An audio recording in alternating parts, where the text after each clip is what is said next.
दोस्तों, जोकर सब सुनते ही हर किसी के मन में एक मुस्कुराते हुए आदमी का चेहरा सामने आता है जो तरह तरह के फेस बनाकर सबको हंसाता है, अलग अलग करतब करके हर किसी का मनोरंजन करता है।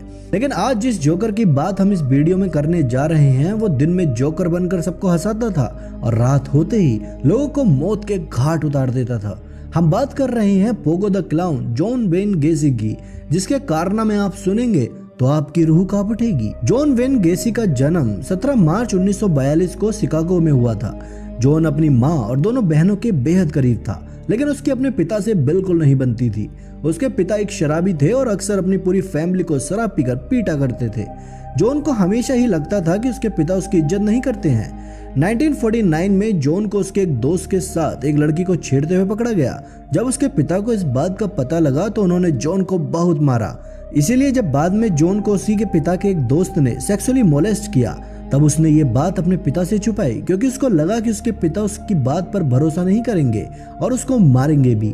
जॉन के पिता हमेशा से ही एक बेटा चाहते थे, लेकिन जॉन को देखकर उन्हें कभी बेटे वाली फीलिंग आई ही नहीं। वो उसे लड़की कहते थे। एक बार उन्होंने जॉन को इतना मारा कि वो घर छोड़कर ही भाग गया और उसने एक मोर्चरी में काम करना शुरू कर दिया। एक दिन वो बहुत परेशान था और इसलिए वो एक जवान लड़के की बॉडी को गले लगाकर सो गया। जब वो सोकर उठा तो अपनी इस हरकत को देखकर बहुत डर गया और वहां से वापस घर भाग आया। घर वापस आकर उसने गेसी कंपनी के साथ काम करना शुरू किया और वहां काम करते हुए एक अच्छी पोजीशन पर पहुंच गया। कुछ समय बाद जॉन वेन गेसी ने शादी कर ली और उसके कुछ समय बाद वो 2 बच्चों का बाप बना। जॉन अपनी सेक्सुअलिटी को लेकर हमेशा से कंफ्यूज था। तब कंपनी में काम करते हुए जॉन ने 15 साल के डोनाल्ड को सेक्सुअली असोल्ट किया था, जो उसके ही कंपनी में उसके एक कोलीग का लड़का था। उसने डोनाल्ड को बात छुपाने के लिए $50 भी दिए थे, लेकिन एक दिन डोनाल्ड ने सारी बात अपने पिता को बता दी, जिसके बाद उन्होंने एक पुलिस कंप्लेन की, जिसके चलते जॉन को अरेस्ट कर लिया गया। जब इन्वेस्टिगेशन की गई और जॉन को डॉक्टर्स को दिखाया गया तब पता लगा कि जॉन को एंटी सोशल पर्सनैलिटी डिसऑर्डर है। इस क्राइम को करने के लिए जॉन को 10 साल की सजा सुनाई गई। जेल में जाने के बाद जॉन ने बहुत ही अच्छा बिहेवियर शो किया। वो ऐसे कई प्रोजेक्ट्स में शामिल हुआ जिससे जेल और जेल में रहने वाले कैदियों को बहुत फायदा हुआ। इस अच्छे बिहेवियर की वजह से उसको 18 महीने के बाद ही जेल से पैरोल दे दी गई।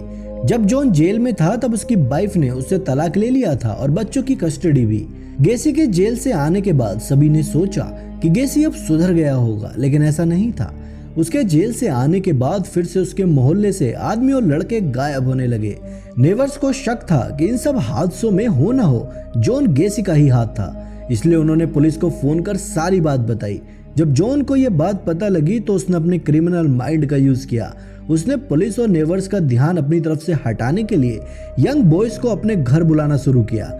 वो उन टीनेज बॉयज और आदमियों को एंटरटेन करता और उन्हें पार्टी भी देता। ये सब करने के बाद वो रात को सेफली उन सभी को घर तक छोड़कर भी आता था। ऐसा करने से नेबर्स और पुलिस का शक उसके ऊपर से कम होने लगा था। जब उनका शक पूरी तरह से खत्म हो चुका था, उसके तुरंत बाद ही रॉबर्ट फिएस्टा, जो कि 15 साल का एक टीनेज लड़का था, वो उस नेबरहुड से अचानक से गायब हो गया। तब जॉन गेसी के ही मोहल्ले में से किसी ने पुलिस को बताया कि उसने जॉन को रॉबर्ट फिएस्टा को ले जाते हुए देखा है। इसके तुरंत बाद पुलिस ने अपनी इन्वेस्टिगेशन फिर से शुरू कर दी।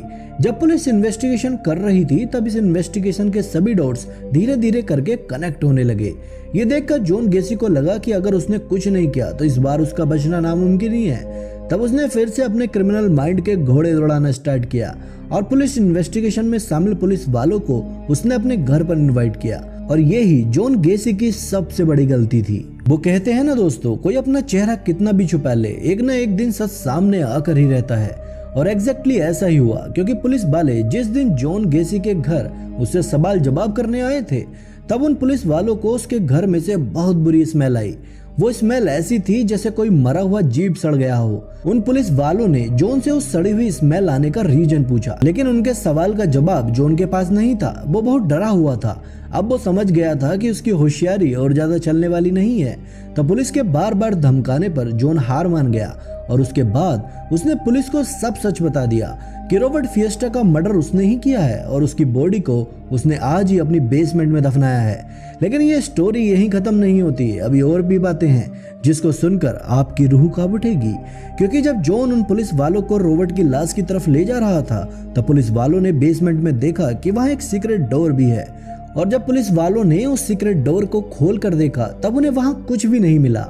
वो जगह एकदम खाली थी, लेकिन उस जगह से इतनी ज्यादा सड़ी हुई स्मेल आ रही थी कि उन पुलिस वालों में से एक पुलिस वाला तो वहीं बेहोश होकर गिर पड़ा। बाद में जब पुलिस ने उस जगह की खुदाई की तब वहां उन्हें 29 से भी ज्यादा डेड बॉडीज मिली। इसके अलावा रॉबर्ट फिएस्टा की बॉडी अलग से मिली। ये देखकर वहां मौजूद हर व्यक्ति की रूह कांप उठी। किसी को विश्वास नहीं हो रहा था कि कोई आदमी ऐसा भी कर सकता है। बाद में जब जॉन गेसी से पूछताछ की गई तो उसने बताया कि उसके नेबरहुड से जितने भी लोग गायब हुए थे सबको उसने ही मारा था। उसने बताया कि वो उनके साथ संबंध बनाता और उसके बाद उन्हें मार देता। कभी कभी तो वो उन लोगों को मारकर उनकी लाश के साथ संबंध बनाता था और बाद में उनकी लाश को अपने ही बेसमेंट में गाड़ देता था। इस घिनौने क्राइम की न्यूज सुनकर पूरे अमेरिका में हंगामा मच गया था। जॉन वेन गेसी को इतने खौफनाक क्राइम करने के लिए मौत की सजा दी गई थी। ऐसा खौफनाक क्राइम करने के लिए जॉन गेसी को पोगो द क्लाउन कहा जाने लगा। फांसी पर लटकने से पहले वहां के इन्वेस्टिगेटर ने जब जॉन को कहा कि आप कुछ आखिरी बार कहना चाहते हो, तब जॉन गेसी के लास्ट वर्ड से किक माई एस। दोस्तों, ये थी serial killer Pogo the killer की कहानी। उम्मीद है आपको आज की हमारी ये पेशकश पसंद आई होगी। वीडियो अच्छी लगी हो तो वीडियो को लाइक और शेयर जरूर करें, और अगर आपने अभी तक हमारा चैनल सब्सक्राइब नहीं किया है तो प्लीज हमारे चैनल को सब्सक्राइब जरूर कर लें। अपना कीमती समय हमें देने के लिए आपका धन्यवाद।